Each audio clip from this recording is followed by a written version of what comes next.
వరంగల్ జిల్లా సంగెంలోని ఆశాలపల్లి సర్పంచ్ స్థానాన్ని ఎస్సీ మహిళలకు కేటాయించడం జిల్లాలో చర్చనీయాంశమైంది. గ్రామంలో ఉన్న ఒకే ఒక ఎస్సీ మహిళ సర్పంచ్గా ఏకగ్రీవం కానుంది.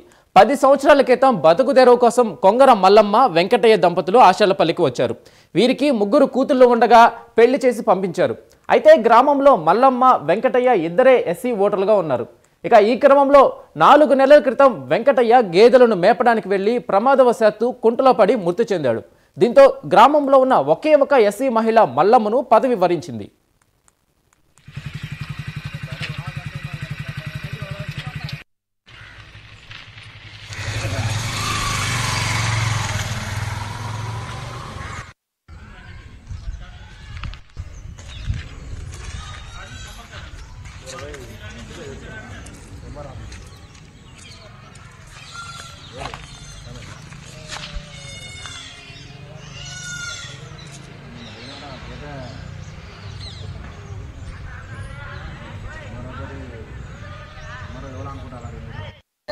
నీ భర్త ఉన్నాడు, నువ్వు ఉన్నావు, ఎస్సీ వార్డు ఉన్నది కదా. ఇప్పుడు మీరున్న